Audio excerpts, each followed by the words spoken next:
Leitura em áudios do livro Deixe-me Ser Mulher, Lições à Minha Filha sobre o Significado de Feminilidade, de Elizabeth Elliot pela Fiel Editora. Capítulo 46, O Santuário Interior. Deus não limitou a dádiva da sexualidade a quem ele anteviu que se casaria. A dádiva da relação sexual, porém, ele ordenou exclusivamente aos que se casam. Isso é inequívoco nas Escrituras. Não há exceções. Intercurso sem compromisso pleno para toda a vida é algo demoníaco. Essa suprema intimidade era misteriosa até mesmo para Paulo, que escreveu: os maridos devem amar a sua mulher como ao próprio corpo, e se tornarão os dois uma só carne. Grande é este mistério, mas eu me refiro a Cristo e à Igreja. Efésios 5, 28, versículos 31 e 32. Ninguém que odiasse mulheres poderia ter escrito isso. Não se poderia encontrar linguagem mais forte para denotar a intimidade entre Cristo e sua noiva. Indubitavelmente, é por causa desses mistérios que a união física está reservada a marido e mulher, dois seres que se entregaram incondicionalmente um ao outro diante de Deus e do mundo. Eles adquirem um conhecimento que a ninguém mais é dado conhecer. É o santuário interno do conhecimento humano. E Abraão conheceu sua mulher. Não vou lhe dizer onde, como ou quando fazer. Não vou lhe dizer o que vestir. Como você sabe, inclino-me a ser técnica demais. Em uma das minhas aulas de grego na faculdade, tive um colega que resmungava sempre que discutíamos longamente sobre alguma partícula ou modo em uma passagem do Novo Testamento: se você for técnica demais, vai perder a bênção. Se é assim com o grego neotestamentário, também o é com o sexo. Tenha cuidado com livros que ensinam como fazer. Há um perigo na análise. Você não pode apreender o significado de uma rosa despedaçando-a. Você não pode examinar um carvão em brasa carregando-o para longe do fogo. Ele morre no processo. Há algo mortal na implacável investigação científica sobre a mecânica da atividade sexual. As luzes, as câmeras, os órgãos e instrumentos artificiais, os observadores que tomam notas e os relatórios assustadoramente detalhados que eles publicam para o deleite do mundo. Isso para não falar dos voluntários que participam dos experimentos coletivos, exibindo-se de bom grado pela causa da ciência e reduzindo essa preciosa dádiva não apenas à banalidade, mas a uma função corporal tão destituída de sentido para o ser humano quanto para o animal. Somos lembrados de que é tudo perfeitamente natural e, portanto, supostamente se segue o fato de que mistério, silêncio e privacidade sejam de todo descabidos. Nós já superamos tudo isso. Fomos liberados. Temo que essa liberação não seja liberdade, mas uma nova e demoníaca escravidão. Ao jogarmos fora tudo aquilo que protegia seu significado, jogamos fora também a coisa em si. O que antes era de valor inestimável tornou-se agora o artigo mais barato do mercado. George Steiner escreveu: as relações sexuais são, ou deveriam ser, uma das fortalezas da privacidade, o lugar noturno onde nos deve ser permitido reunir os elementos fragmentados e acossados de nosso consciente em uma espécie de ordem e repouso. Os novos pornógrafos subvertem esta última e vital privacidade. Eles imaginam por nós, retiram as palavras que eram da noite e gritam-nas por sobre os telhados, esvaziando-as. As imagens de quando fazemos amor e os balbucios de que nos servimos na intimidade já vêm embalados. Nossos sonhos são postos à venda por atacado. É possível comprar livros didáticos, diagramas e fotos de técnicas sexuais em alta resolução. Espera-se que sejamos uma nação de virtuosos na cama. Ontem, Joe e eu fomos a Provincetown. Sentamos-nos a uma mesa sombreada por guarda-sóis na calçada e assistimos ao desfile de uma humanidade abatida, desgrenhada e seminua, misturando-se, sacudindo-se e arrastando-se pela calçada em busca de diversão. Supõe-se que a nudez não devesse mover o ser humano. Pede-se que contemplemos sem choque, até mesmo sem surpresa, a exposição quase total de todas as formas e tamanhos físicos concebíveis. Mas eu não quero olhar para a nudez sem emoção. Quero que ela seja reservada para realçar e não exposta para destruir a profundeza da experiência individual. Sinto que estou sendo roubada dos incalculavelmente valiosos tesouros da delicadeza, do mistério e da sofisticação. A modéstia era um sistema de proteção, mas os alarmes foram todos desligados. A casa está aberta aos saqueadores. A distinção entre intimidade e transparência é totalmente eliminada. A moda da autenticidade, do compartilhamento tem feito seu pernicioso trabalho. Já não há mais um senso do que é apropriado em cada ocasião. Exibe-se o que deveria ser escondido, grita-se o que deveria ser sussurrado ou coberto pelo silêncio. Lança-se na via pública o que deveria ser guardado para a ocasião, o lugar e o indivíduo apropriados. Sexo não é a coisa mais importante para fazer um casamento dar certo, mas é sim algo importante.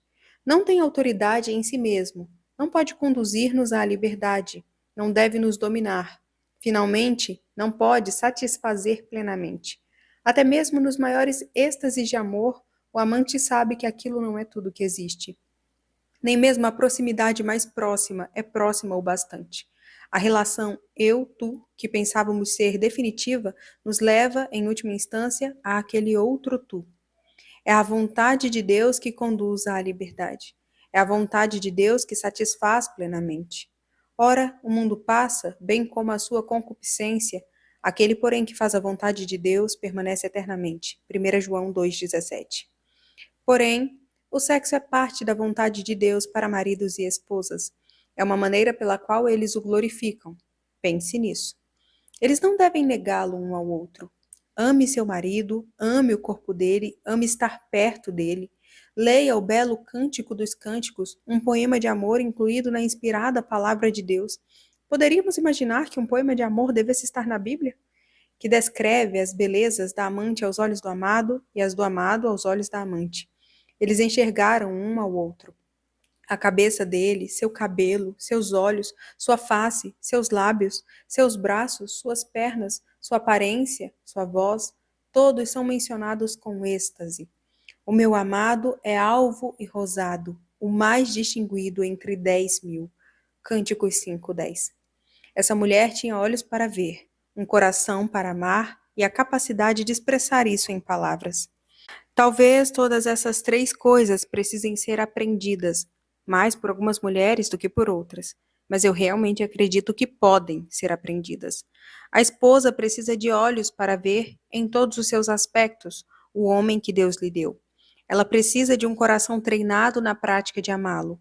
Ela precisa ser capaz de expressar o que vê e quanto ama. Somos seres humanos feitos de carne e sangue, bem como de cérebro e emoções. Foi preciso que o Verbo se fizesse carne para podermos verdadeiramente entender como Deus é. Um homem inicia seu pedido de casamento com uma declaração de amor. No princípio era o Verbo. Ele o declara de todas as maneiras que consegue imaginar, através de palavras, gestos, olhares, presentes, flores, mas é somente quando ele se casa com a mulher que a palavra enfim se torna carne e seu amor é expresso mais plenamente. Mas, então, a carne deve tornar-se verbo outra vez. Tanto a mulher como o homem precisam ouvir repetidamente que são amados. Tu és toda formosa, querida minha, e em ti não há defeito. Cantares 4:7. Verbo, depois carne, depois verbo e assim por diante ao longo de toda a vida. Para uma mulher, a essência do prazer sexual é a entrega. Entregue a si mesma de forma completa, alegre e hilariante. Já falamos alguma vez sobre a hilaridade do sexo? Ninguém me havia preparado para quão divertido ele pode ser às vezes. Nem o marido nem a mulher devem privar um ao outro desse prazer, exceto por mútuo consentimento, por um período limitado. O corpo dele agora pertence a você e o seu a ele. Cada um tem poder sobre o corpo do outro, cada um mantendo o outro em santidade e honra diante de Deus. Você descobrirá que é impossível traçar a fronteira entre dar prazer e receber prazer. Se você se preocupar, acima de tudo, em dar, o receber será inevitável. Em alguns momentos, você sentirá que é impossível entregar-se e seu marido, por amor a você, não o exigirá. Em outros momentos, você sentirá um apetite voraz e ele não desejará nada além de cair na cama e dormir imediatamente. Então, seu amor por ele desejará o que ele quer, acima do que você mesma queria. Esse é outro tipo de entrega. Você desejará trazer ao seu amado seus próprios tesouros. Eles não lhe devem ser revelados antes do tempo, nem compartilhados em retrospecto com qualquer outra pessoa. Essas são suas próprias dádivas, únicas e excepcionais e que não devem ser reduzidas a lugares comuns. Considere-as sagradas. Como Rabindranath Tagore escreveu, meus momentos marcados por Deus não precisam ser avaliados em praça pública. As coisas nem sempre serão claras e simples. Nesse assunto, como em todos os outros em que sua vida está intimamente ligada à de seu marido, você às vezes perceberá que precisa de ajuda. Lembre-se primeiro de que o próprio amor, o coração educado, tem uma maneira de lhe ensinar o que fazer. A ansiedade é pior do que inútil, é destrutiva. Paulo escreveu: Não vivam preocupados com coisa alguma. Em vez disso, orem a Deus pedindo aquilo de que precisam e agradecendo-lhe por tudo o que ele já fez. Então vocês experimentarão a paz de Deus que excede todo entendimento e que guardará seu coração e sua mente em Cristo Jesus. Filipenses 4, versículos 6 e 7 na versão NVT. Foi Deus quem inventou o sexo. Aquilo de que precisam inclui as necessidades sexuais. Você pode falar com Deus sobre elas. Não é possível chocá-lo ou deixá-lo envergonhado. Se algum de vocês precisar de sabedoria, peça a nosso Deus generoso e receberá. Ele não os repreenderá por pedirem. Tiago 1,5, na versão NVT.